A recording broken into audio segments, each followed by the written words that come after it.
अस्सलाम वालेकुम दोस्तों। पाकिस्तान में इस वक्त बिजली के जो रेट्स हैं वो बहुत ज़्यादा बढ़ चुके हैं और बहुत ज़्यादा लोगों को प्रॉब्लम जो फेस करना पड़ रही है वो ये है कि जो बिजली के बिल हैं वो बेकाबू हो चुके हैं। तो ऐसे में आपके घर में जो है अगर 5 पंखे हैं, 10 ट्यूब लाइटें हैं, एक एसी है, वॉशिंग मशीन है, वाटर पंप है, एक इस्त्री है, एलईडी टीवी है और दूसरे जो लैपटॉप चार्जर, फ़ोन चार्जर्स वगैरह ये इस तरह की चीज़ें हैं, तो आपको कितने किलोवाट का सोलर सिस्टम रिक्वायर होगा और उस पर टोटल खर्चा कितना आएगा। अब तो रेट्स काफ़ी कम है सोलर पैनल्स के, तो अब मौजूदा रेट्स के मुताबिक क्या इसकी प्राइस होगी वो मैं आपके साथ शेयर कर देता हूं। आप में से बहुत सारे दोस्तों ने मुझे कहा था कि भाई एक मुकम्मल जो घर होता है आपका, उसमें जो चीज़ें चलती हैं नॉर्मल, उसका हमें टोटल कॉस्ट बताएं और उसमें बताएं कि हमारा खर्चा कितना आएगा, कौन कौन सी चीज़ें चलेंगी इस पर।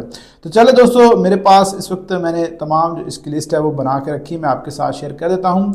आज की इस वीडियो में दोस्तों हम रेट्स तो शेयर नहीं करने जा रहे सोलर पैनल्स के ना सोलर इन्वर्टर्स के, तो आप जो है रेट्स अपने मोबाइल पर 24 घंटों में किसी भी वक्त चेक कर सकते हैं। आपने जस्ट सिंपली करना ये है कि अपने मोबाइल पर गूगल को ओपन करना है। गूगल पर ये जो हमारी वेबसाइट है jbms.pk, इसके लिखें, आपके सामने ये वेबसाइट आ जाएगी। उधर से आप तमाम जो सोलर पैनल्स हैं, सोलर इन्वर्टर्स हैं, स्टील है, सरिया है, इसके अलावा डेली की अपडेट्स जो हैं वो बिल्कुल फ्री ऑफ कॉस्ट इस वेबसाइट पर चेक कर सकते हैं। तो चलो दोस्तों, अगर आप इन तमाम चीज़ों का लोड कैलकुलेट करें तो वो तकरीबन 5 किलोवाट का जो सोलर सिस्टम है आपका, वो इन चीज़ों को चला देगा। अब इसमें जब आप किसी भी घर में सोलर सिस्टम लगाना होता है तो वहाँ पर जो अप्लाइंसेस चलनी होती है, जैसा एसी हो गया आपका, पंखे हो गए, उनके वाटेज देखे जाते हैं, उनका लोड देखा जाता है, तो उस हिसाब से फिर जो है देखा जाता है कितने किलोवाट का सोलर सिस्टम जो है वो रिक्वायर होता है। तो ये जो चीज़ें मैंने मेंशन की हैं इनके मुताबिक 5 किलोवाट का जो सोलर सिस्टम है वो रिक्वायर्ड होगा। और अगर 5 किलोवाट का सोलर सिस्टम आज की डेट में आप देखें तो सबसे पहले हम बात कर लेते हैं पैनल्स की। तो पैनल्स, इसमें मिनिमम 10 पैनल्स लगेंगे आपके, और एक पैनल की जो कीमत अभी चल रही है 15 से 16 हज़ार रुपये पैनल की जो लेटेस्ट रेट्स वो चल रहे हैं। तो एक पैनल अगर आप देखते हैं 15 से 16 हज़ार का, 10 पैनल जो है तकरीबन 1.5 लाख के अराउंड अबाउट आपके बन जाते हैं। इसके बाद आती है बारी इन्वर्टर की। दोस्तों सोलर पैनल अगर आप, मैंने जो लास्ट वीडियो अपडेट की थी उसमें तब जो है 5 किलोवाट का मैंने बताया था, तो 25 हज़ार रुपये का पैनल था, यानी कि 1 लाख रुपया सोलर पैनल की मद में जो है वो रेट्स कम हो चुके हैं।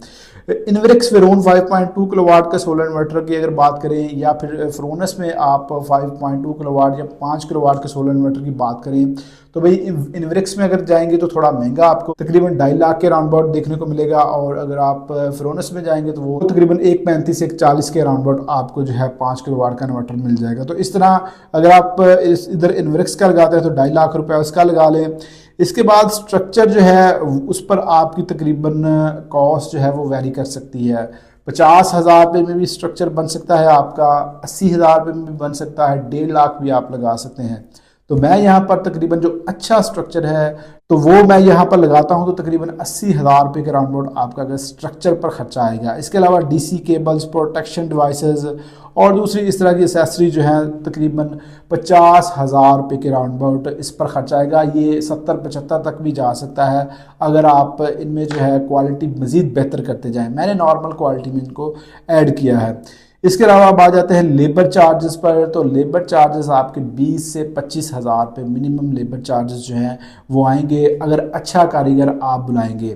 अच्छे कारीगर से मुराद ये है कि जिसको आपके सोलर इन्वर्टर की भी सेटिंग्स करनी आती हो, इंस्टॉल भी उसको करना आता हो, और जो वायरिंग वगैरह है वो एक अच्छे तरीके से की गई हो, अर्थिंग अच्छे तरीके से की गई हो। इसके अलावा ट्रांसपोर्टेशन कॉस्ट जो है वो आपकी तकरीबन 5 हज़ार से 10 हज़ार तक आ जाएगी। 5 हज़ार हम इसमें ऐड कर लेते हैं। अगर तो आपने बैकअप करना है, रात को आपने पंखे लाइट्स वगैरह चलानी है, एसी नहीं चलेगा, आपके बड़े लोड नहीं चलेंगे, फ्रिजेस वगैरह या पंप वगैरह अगर आप चलाएंगे तो बहुत जल्द बैकअप ड्राई आउट हो जाएगा। अगर आप इसमें जस्ट पंखे लाइट्स वगैरह या फ्रिज वगैरह चलाना चाहते हैं जो कि लाइट लोड में हो, आपके इन्वर्टर फ्रिज हो, तो वो थोड़ी बहुत देर आप चला सकते हैं। तो उसके लिए आपको 2 बैटरीज की ज़रूरत होगी। बैटरी TA 1800 ओसाका की अगर आप देखें तो ये तकरीबन 1 लाख के अराउंड अबाउट इनकी कॉस्ट बनती है। इसके बाद दोस्तों मज़ीद देखते हैं जी कि आपकी अर्थिंग जो है, लाइटनिंग अरेस्टर, इस पर जो टोटल कॉस्ट है वो भी तकरीबन 50 हज़ार के राउंड अबाउट आपकी आ जाएगी। और मैं ये चीज़ आपको कहता हूं कि अर्थिंग और लाइटनिंग अरेस्टर जो है ये बहुत ज़रूरी होता है। लाइटनिंग अरेस्टर का मकसद ये होता है कि जब आपका सोलर सिस्टम इंस्टॉल होता है तो जाहिर सी बात है वो छत के ऊपर खुली जगह पर इंस्टॉल होता है, और मोस्टली जो है अब हाइट पर सोलर सिस्टम लोग लगवा रहे होते हैं, छतों पर लगवा रहे होते हैं।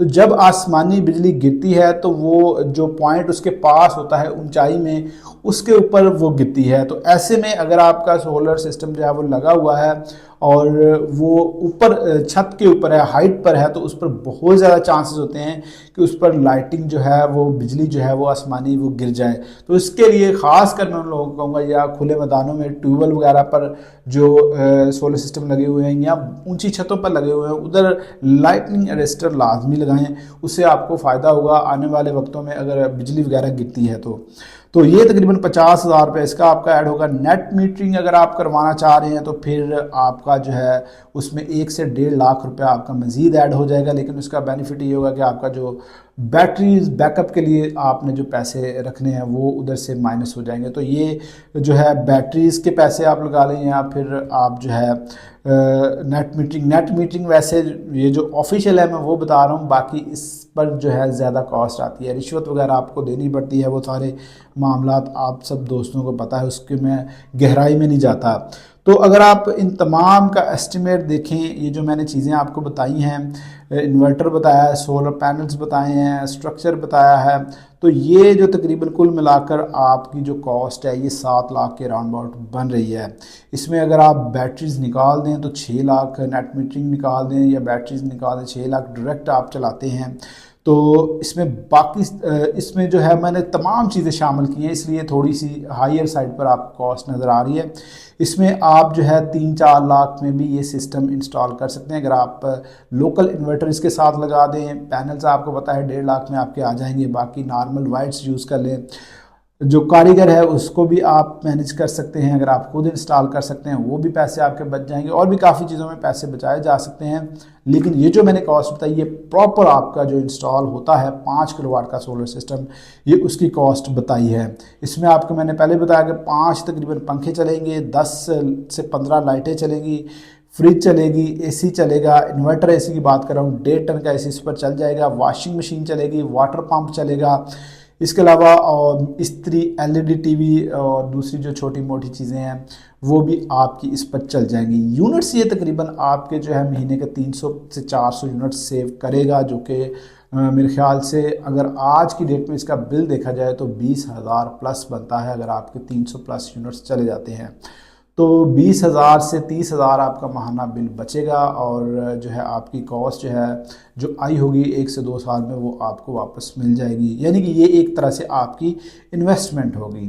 तो दोस्तों जो सोलर पैनल्स की कीमतों में अच्छी खासी कमी हुई है उसका एडवांटेज आपको मिलेगा, बाकी चीज़ों के रेट्स में कोई इतनी खातर खा कमी देखने को नहीं मिली।